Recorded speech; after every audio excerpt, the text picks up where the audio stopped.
제129편 예수의 어른 시절 후기. 예수는 나사렛 가족의 집안일을 관리하고 식구 각자를 직접 지도하는 일로부터 완전히 마침내 손을 떼었다. 세례받는 사건이 일어나기 바로 전까지 그는 가족의 재정에 줄곧 돈을 부었고 동생들 하나하나의 영적 복지에 몸소 깊은 관심을 가졌다. 과부가 된 어머니의 평안과 행복을 위해 언제나 인간으로서 가능한 모든 것을 할 준비가 되어 있었다. 사람의 아들은 이제 나사렛 집에서 영구히 떨어져 나가려고 모든 준비를 마쳤는데 이것은 그에게 쉬운 일이 아니었다. 자연히 예수는 민족을 사랑하고 가족을 사랑했으며 이 자연스러운 애정은 그들에게 특별히 사랑을 쏟았기 때문에 엄청나게 커졌다. 사람은 동료에게 충만하게 헌신하면 할수록 그들을 더욱 사랑하게 된다. 예수는 가족에게 아주 완전히 헌신했기 때문에 크고 뜨거운 애정으로 가족을 사랑했다. 예수가 떠날 준비를 하고 있다는 것을 온 집안이 천천히 깨달았다. 오로지 예수가 출발할 뜻을 발표하기 위해 그들을 이렇게 차츰차츰 준비시켰기 때문에 기대하던 이별의 슬픔이 줄어들었다. 그가 이러한 궁극의 이별을 위해 준비하고 있다는 것을 그들이 알아차리는 데는 4년이 넘게 걸렸다. 1. 27 되던 해 가로 열고 서기 21년 가로 닫고 이해 서기 21년 1월 어느 비오는 일요일 아침에 예수는 아무런 절차 없이 가족을 떠났다. 단지 티베리아스에 가서 다음에 갈릴리 바다 근처의 다른 도시들을 방문하러 간다고 설명했다. 그는 이렇게 떠났고 결코 다시 그 집의 정규 식구가 되지 않을 것이었다. 티베리아스에서 한 주를 보냈는데 이곳은 갈릴리의 서울인 세포리스를 곧 이어받을 새 도시였다. 흥미있는 것을 별로 발견하지 못하자 계속해서 막달라와 베세다를 거쳐 가버나움으로 갔고 거기서 멈춰서 아버지의 친구 세베대를 찾아보았다. 세베대의 아들들은 어부였고 바로 세베대는 배 만드는 사람이었다. 나사렛 예수는 설계와 건축의 전문가였고 나무를 다루는 일의 대가였다. 세베대는 나사렛 장인의 솜씨를 오랫동안 듣고 있던 터였다. 오랫동안 세베대는 개량된 배를 만들 생각을 하고 있었다. 이제 그는 예수 앞에 계획을 내밀고 찾아온 목수에게 사업을 함께 하자고 제의했다. 예수는 즉시 찬성하였다. 예수는 1년 남짓하게 세베대와 함께 일했을 뿐이었지만 그동안에 새 종류의 배를 만들어냈고 전혀 새로운 배 건조법을 창안하였다.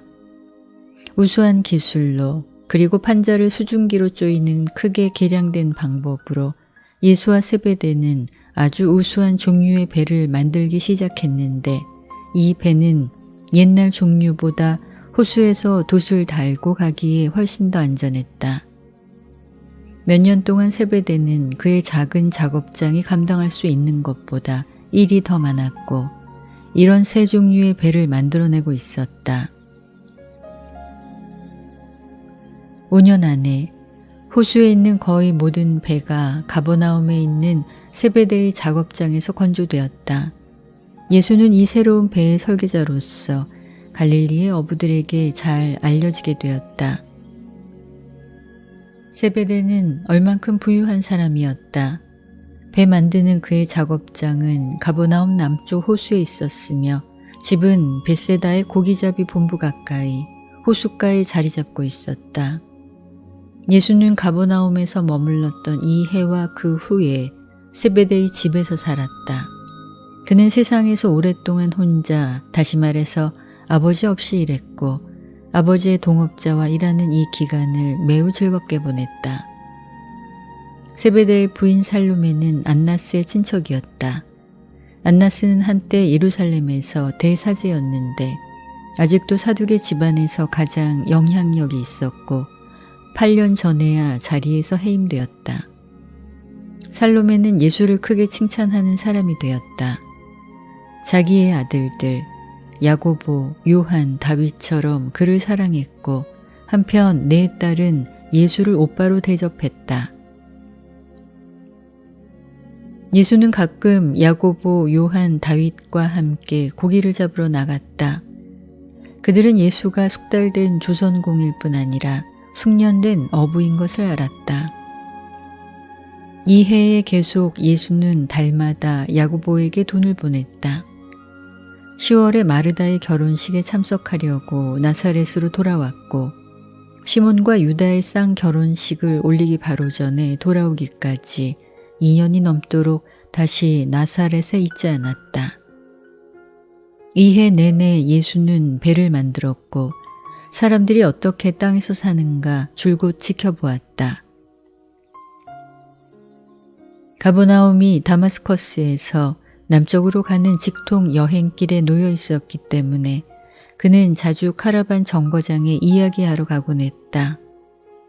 가버나움은 로마의 견고한 군사기지였고 수비대의 지휘관은 야훼를 믿는 이방인, 즉 경건한 사람이었는데 유대인은 개종한 사람들을 그렇게 부르는 버릇이 있었다.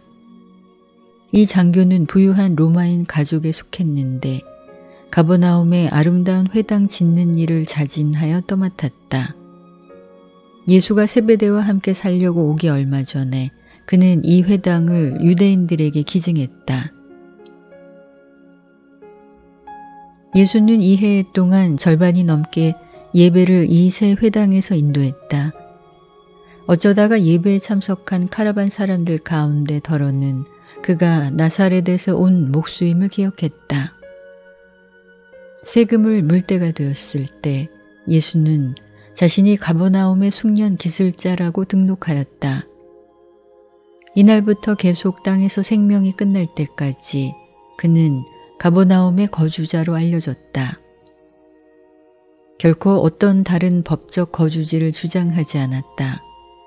하지만 여러 가지 이유로 다른 사람들이 그의 거주지가 다마스커스, 베다니, 나사렛, 아니 알렉산드리아라고 지명해도 그대로 버려두었다. 가버나움 회당의 도서관 서고에서 그는 많은 새 책을 발견했고 한 주에 5번 저녁 시간을 열심히 공부하는 데 보냈다. 하루 저녁은 나이 든 사람들과 교제하는 데 쓰고 하루 저녁은 젊은이들과 보냈다. 예수의 인격에는 품이 있고 영감을 주는 무엇이 있었고 그 인격은 변함없이 젊은 사람들을 끌었다. 언제나 사람들이 그 앞에서 편안하게 느끼도록 해주었다.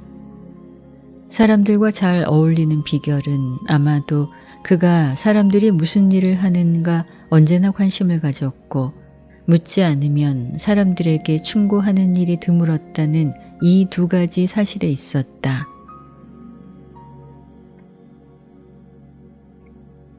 세베대 가족은 예수를 거의 숭배하듯 했고 그가 회당에 공부하러 가기 전 저녁을 먹고 나서 밤마다 그가 진행하는 문답 시간에 거르지 않고 참석했다.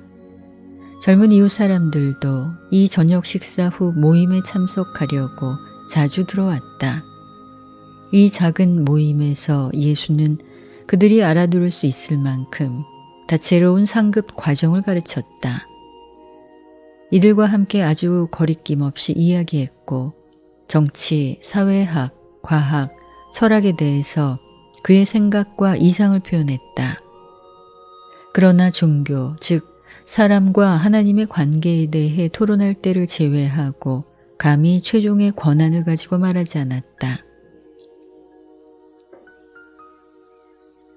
한 주에 한 번 예수는 집, 작업장, 호숫가의 조수들 전체와 회의를 가졌는데 이는 세베대가 일꾼들을 많이 거느렸기 때문이었다. 바로 이 일꾼들 사이에서 예수를 처음으로 주라고 일컬었다. 그들은 모두 그를 사랑했다. 그는 가버나움에서 세베대와 함께 즐겁게 일했지만 나사렛 목수 작업장 옆에서 놀던 아이들을 그리워했다. 세베대의 아들들 가운데 야고보는 선생이자 철학가인 예수에게 가장 흥미를 가졌다. 요한은 그의 종교적 가르침과 의견에 가장 관심이 있었다. 다윗은 그를 기술공으로서 존경했지만 종교적 견해와 철학적 가르침은 거의 믿지 않았다.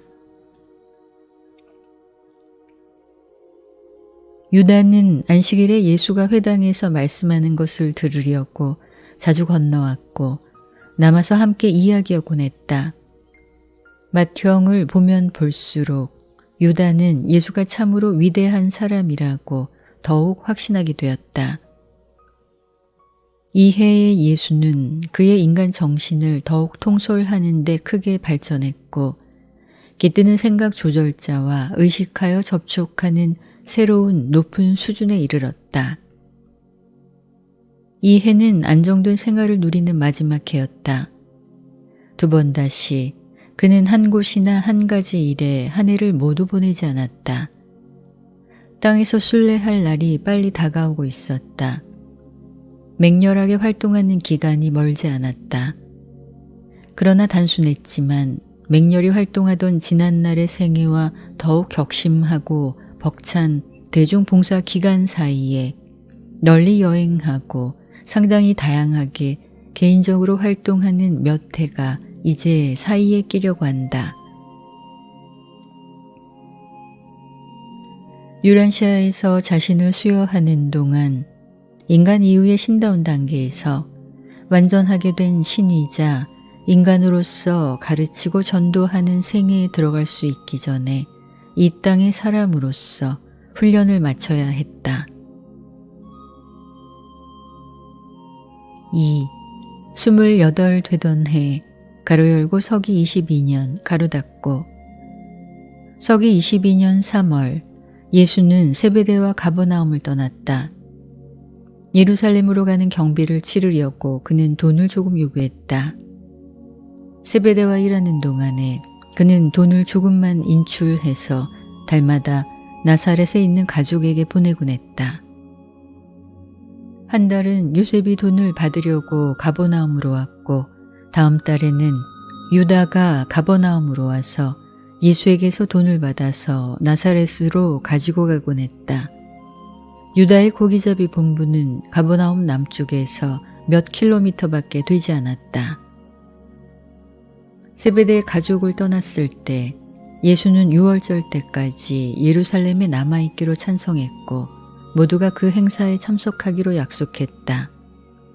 그들은 6월절 저녁 식사를 같이 축하하도록 주선까지 했다. 예수가 떠났을 때 모두 특히 세베대의 딸들이 슬퍼했다. 가버나움을 떠나기 전에 예수는 새로 찾아낸 친구이자 가까운 동료 요한 세베대와 긴 이야기를 나누었다. 나이대가 올 때까지 널리 여행할 것을 생각하고 있다고 요한에게 일러주고 받을 돈이 없어질 때까지 달마다 나사렛에 있는 가족에게 얼만큼 돈 보내는 일을 대신 해달라고 부탁했다. 요한은 약속했다. 내 선생이여, 할 일을 보시고 세상에서 당신의 일을 하소서. 이 일이나 어느 다른 일에도 나는 당신을 위해 행동하리이다. 내가 내 어머니를 보살피고 형제 자매를 돌보는 것 같이 당신의 가족을 보살피리이다. 아버지가 쥐고 있는 당신의 기금을 지시한 대로 필요한 대로 보내리이다. 당신의 돈이 떨어지고 나서 당신한테서 돈을 더 받지 않으면 그리고 당신의 어머니가 형편이 어렵다면 바로 내가 번 돈을 당신의 어머니와 나누리이다. 평안히 길을 가소서. 이 모든 일에 나는 당신을 대신하여 행동하리이다. 따라서 예수가 예루살렘을 향해 떠난 뒤에 요한은 아버지 세베대와 함께 예수가 받을 돈에 대해 의논했고 그것이 그렇게 큰 돈인 것에 놀랐다. 예수가 이 문제를 송두리째 그들의 손에 맡겼기 때문에 이 기금을 부동산에 투자해서 그 소득을 나사렛 가족을 돕는 데 쓰는 것이 상책일 것이라 의견을 모았다. 저당 잡혀 있고 팔려고 내놓은 가버나움의 한 작은 집을 세베대가 알고 있었기 때문에 세베대는 예수의 돈으로 이 집을 사서 친구를 위해 집의 권리를 맡아서 가지고 있으라고 요한에게 지시했다. 요한은 아버지가 조언한 대로 했다. 2년 동안 이 집세는 저당금을 무는 데 쓰였고 이것은 예수가 가족이 필요한 대로 쓰라고 요한에게 당장 보낸 어떤 큰 금액과 합쳐서 이 부채 금액과 거의 맞먹었다. 세베대는 그 차익을 냈다. 그래서 요한은 저당금 잔액을 물 때가 되었을 때 물었고 이렇게 해서 이 두 칸 방 집에 대해 완전한 권리를 확보했다. 이 방법으로 예수는 가버나움에서 한 집의 소유자가 되었지만 이에 대하여 통지를 받지 않았다. 나사렛 가족이 예수가 가버나움을 떠났다는 소식을 들었을 때 그들은 재정에 관해 요한과 이렇게 주선한 것을 몰랐으니까 이제 더 예수의 도움이 없이 지내야 할 때가 왔다고 믿었다. 야고보는 예수와 한 계약을 기억했고 동생들의 도움을 얻어서 당장의 가족을 돌보는 총 책임을 맡았다. 그러나 거슬러 올라가서 예루살렘에 있는 예수를 지켜보자 그는 거의 2달 동안 성전의 토론을 듣고 랍비들이 있는 여러 학교를 가끔 찾아보느라고 절반이 넘게 시간을 썼다. 안식일이 되면 그날의 대부분은 베다니에서 보냈다. 예수는 세베대의 아내 살로메의 편지를 예루살렘으로 가지고 갔는데 이 편지는 전직 대사제 안나스에게 그를 내 아들과 같은 사람이라고 소개했다. 안나스는 함께 많은 시간을 보냈고 그를 친히 데리고 예루살렘의 종교 선생들이 있는 여러 학원을 방문했다. 예수는 이 학교들을 샅샅이 들여다보고 그들이 가르치는 방법을 조심스럽게 관찰했지만 대중 앞에서 한마디도 묻지 않았다. 안나스는 예수를 위대한 사람으로 여기기는 했어도 어떻게 조언할까 어리둥절해 하였다. 그는 학생으로서 예루살렘의 어느 학교라도 들어가라 제안하는 것이 어리석음을 깨달았다. 그러나 예수가 이 학교들에서 훈련받은 적이 없었으니까 결코 예수가 정규 선생의 지위를 받지 못할 것을 잘 알았다.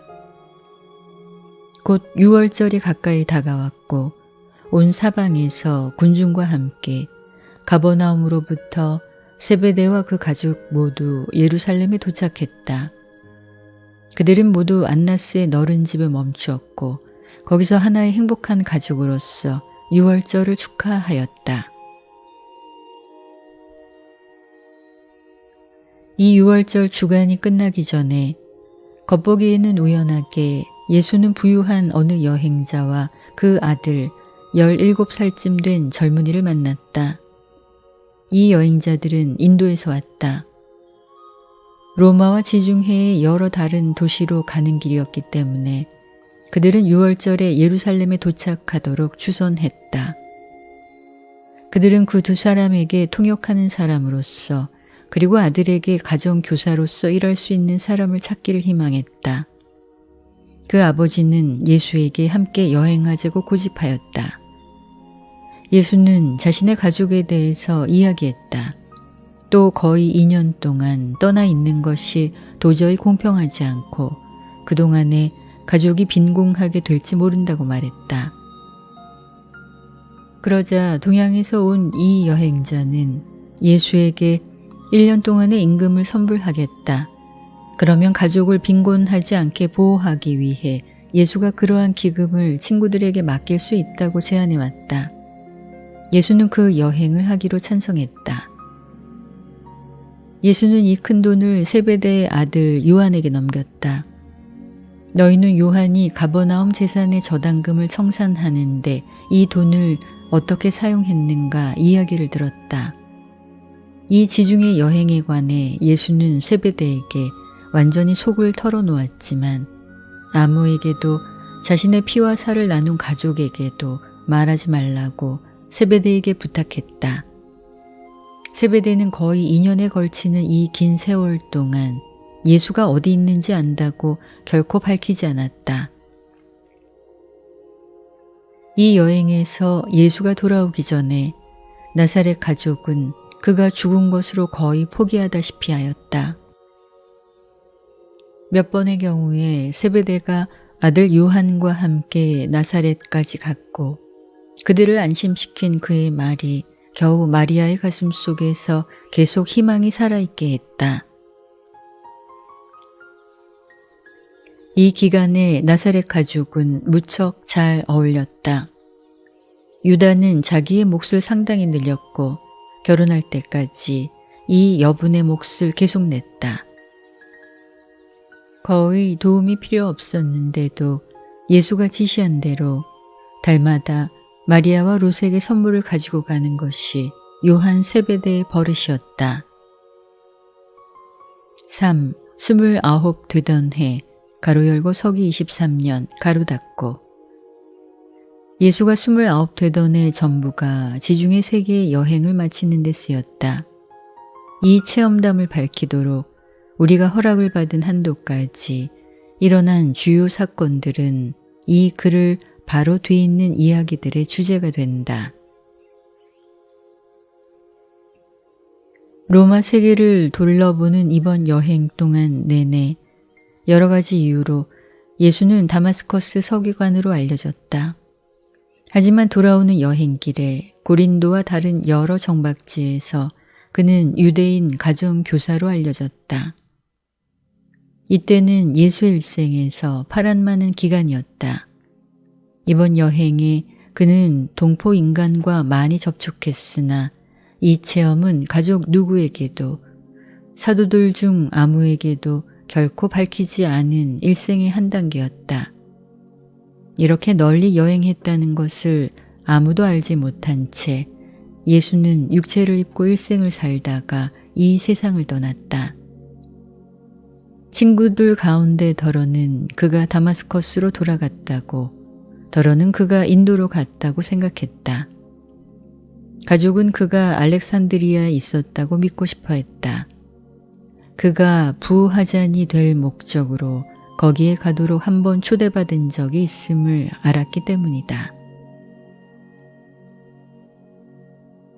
팔레스타인으로 돌아왔을 때 예수는 그가 예루살렘에서 알렉산드리아로 갔다고 믿는 가족의 의견을 조금도 바꾸려 하지 않았다. 팔레스타인에서 자리를 비운 동안 내내 그 학문과 문화의 도시에서 지냈다고 가족이 계속 믿도록 버려두었다. 오로지 벳세다의 조선공 세베대만 이 문제에 관해 사실을 알았지만 세베대는 아무에게도 이를 밝히지 않았다. 유란시아에서 예수의 일생에 무슨 의미가 있는가 해독하려고 온갖 노력을 기울일 때 너희는 미가엘이 어떤 동기로 자신을 수여했는가 염두에 두어야 한다. 이상하게 보이는 여러 행적의 의미를 이해하려면 너희 세계에서 그가 머무른 그 목적을 헤아려야 한다. 그는 지나치게 흥미를 자아내고 사람들의 눈을 끄는 개인 생애를 살지 않으려고 한결같이 조심했다. 그는 특별하거나 압도적인 방법으로 동포 인간에게 호소하기를 전혀 바라지 않았다. 그는 하늘에 계신 아버지를 동료 필사자에게 드러내는 일에 전념하였고 동시에 바로 그 파라다이스 아버지의 뜻에 계속 복종하면서 땅에서 필사 생애를 사는 숭고한 일에 헌신했다. 또한 이 신의 수요를 연구하는 모든 필사학자가 유란시아에서 육신을 입고 이 일생을 살았지만 예수가 자신의 우주 전체를 위해 살았음을 기억한다면 땅에서 사신 그의 일생을 이해하는 데 반드시 유익할 것이다. 온 네바돈 우주에 두루 사람이 사는 모든 개별 세계에 필사성질의 육체를 입고서 사신 일생과 관련되어 무언가 특별하고 영감을 불러일으키는 것이 있었다. 유란시아에서 머무르면서 파란 많았던 시절 이후로 사람이 살 수 있게 된 모든 세계에도 또한 그렇다. 마찬가지로 이 지역 우주의 모든 미래 역사에서 의지를 가진 인간이 살게 될지 모르는 어느 세계에도 이것이 똑같이 참말이다. 사람의 아들은 이번에 로마 세계를 여행하는 동안 그 체험을 통해서 그 시대와 세대에 세상에서 살았던 다채로운 민족들과 교육적인 접촉을 가지고 훈련하는 일을 실제로 마쳤다. 나사렛으로 돌아올 때가 되자 그는 이 여행 훈련의 매체를 통해서 유란시아에서 사람이 어떻게 살고 생계를 이어가는가 거의 배웠다. 지중해 분지 주위에서 여행하는 참 목적은 사람을 알려는 것이었다. 그는 이 여행에서 수백 명의 인간에게 무척 가까이 다가갔다. 부자와 가난한 자, 지위가 높은 자와 낮은 자, 흑인과 백인, 교육받은 자와 받지 못한 자, 교양 있는 자와 없는 자, 동물 같은 자와 영적인 자, 종교적인 자와 비종교적인 자, 도덕이 있는 자와 부도덕한 자, 이렇게 온갖 종류의 사람들을 만나고 사랑했다. 이 지중해 여행에서 예수는 물질의 기초를 둔 필사지성을 통솔하는 자신의 인간적 과제를 수행하는데 크게 진전을 보았고, 그에게 깃들어 있는 조절자는 바로 이 인간적 지능을 진보시키고 영적 수준에 이르게 하는데 크게 나아졌다. 이 여행이 끝날 때가 되자 예수는 자신이 하나님의 아들, 우주 아버지의 창조 아들이라는 것을 실질적으로 인간으로서 아주 확실히 알았다. 조절자는 그가 일찍이 이 네바돈 지역 우주를 조직하고 관리하러 오기 전에 신성한 아버지와 관련하여 파라다이스에서 가졌던 체험의 기억, 그림자 같은 기억을 점점 더 사람의 아들의 머릿속에 불러일으킬 수 있었다. 그 조절자는 영혼에 가까운 과거의 여러 시기에 예전에 신다운 존재였던 필요한 그 기억을 조금씩 예수의 인간 의식으로 떠올렸다. 사람 이전의 체험 중에서 조절자가 가져와야 할 마지막 사건은 유란시아 육신화를 계시하려고 자신의 의식을 내놓기 바로 전에 작별하면서 구원자별의 임마누엘과 가졌던 회의였다. 사람 이전의 존재에 대한 이 마지막 기억의 그림은 요단강에서 요한에게 세례받던 바로 그날 예수의 의식 속에서 뚜렷해졌다. 4. 사람인 예수. 구경하는 지역 우주의 하늘 지성 존재들에게는 적어도 전생에서 십자가에 못 박히고 사람의 죽음을 겪은 사건 바로 전까지 이 지중해 여행이 예수가 땅에서 겪은 온갖 체험 중에서 가장 마음을 빼앗는 것이었다. 이때는 곧 뒤있는 대중봉사 시기와 대조해서 개인으로서 봉사하는 황홀한 기간이었다. 이 독특한 사건이 더군다나 흥미를 끌었던 것은 이때 그가 아직도 나사렛의 목수요, 가버나움의 조선 기술자요, 다마스커스의 서기관이었기 때문이다. 그는 아직도 사람의 아들이었다. 그는 아직까지 자신의 인간 정신을 완벽하게 통솔하지 못했다. 조절자는 예수의 필사 신분을 완전히 지휘하고 그와 보조를 맞추지 못했다. 아직도 그는 사람들 가운데 있는 사람이었다. 사람의 아들이 겪은 순전히 인간다운 종교적 체험, 즉 개인의 영적 성장은 29 되던 이 해에 거의 절정에 이르렀다. 영적으로 발전하는 이 체험은 생각 조절자가 도착한 순간부터 사람의 물질 지성과 영이 부여한 지성 사이에 인간으로서 자연스럽고 정상인 관계가 완성되고 확인되는 날까지 한결같이 차츰차츰 자란 것이었다. 이 두 지성을 하나로 만드는 현상은 이 땅에서 육신화한 필사자로서 요단강에서 세례받은 날 사람의 아들이 완벽하게 최종으로 마친 체험이었다.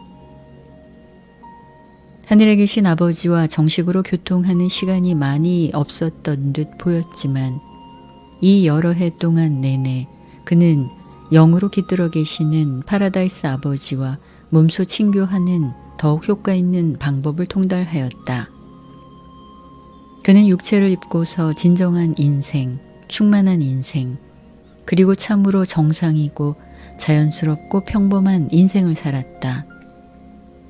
시공의 물질 세계에서 인간들이 사는 실제의 인생살이 전부와 본질에 해당하는 것을 그는 피부로 겪어서 안다. 사람의 아들은 숭고한 기쁨으로부터 깊은 슬픔에 이르기까지 폭넓은 인간의 감정을 맛보았다. 그는 슬픔이 넘치는 아이였고 보기 드물게 좋은 유머가 있는 존재였다. 마찬가지로 슬픔을 겪은 사람이요 비애를 알았다. 영적 의미에서 밑바닥부터 꼭대기까지 처음부터 끝까지 필사자의 일생을 거쳤다. 물질적 관점에서 볼 때 인간의 존재에서 사회의 두 극단을 거치는 인생을 피한 듯 보일지 모르지만 그는 인류의 온전한 체험 전부에 지적으로 온통 익숙하게 되었다. 예수는 날 때부터 죽을 때까지 여러 영역에서 진화하고 승천하는 필사자의 생각과 느낌, 욕구와 충동을 알고 있다. 신체적, 지적, 영적 자아의 시초로부터 유아기, 아동기, 소년기, 성년기까지 인간의 죽음을 체험하기까지 인생을 살았다. 지적, 영적 진보가 있는 기간, 사람이 보통 겪는 익숙한 기간들을 거쳤을 뿐 아니라 유란시아 필사자 가운데 거의 아무도 도달해보지 못한 국면, 인간과 조절자가 조화를 이루는 상급의 진보된 국면도 또한 충분히 겪었다. 이렇게 해서 그는 너희 세상에서 사는 것과 같을 뿐 아니라 시공의 모든 다른 진화 세계에서 아니 빛과 생명 속에 안정된 모든 세계 중 최고로 진보한 세계에서 사는 것과 같이 필사 인간의 생활을 충만히 체험했다. 동료 필사자, 즉 땅에서 우연히 같은 시대에 살던 사람들은 필사 육체의 모습을 입고 살았던 이 완전한 인생을 조건 없이 보편적으로 좋게 받아들이지는 않았을지 모른다.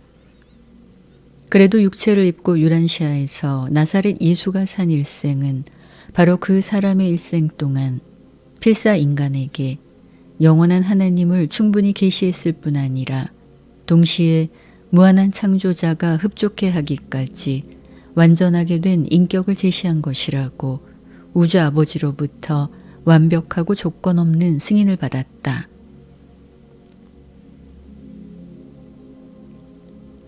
바로 이것이 그의 참된 최고의 목표였다. 그가 살던 시대나 다른 시대에 어느 아이나 어른, 어느 남자나 여자에게 완전하고 자세한 본보기로 유란시아에 살려고 내려오지 않았다.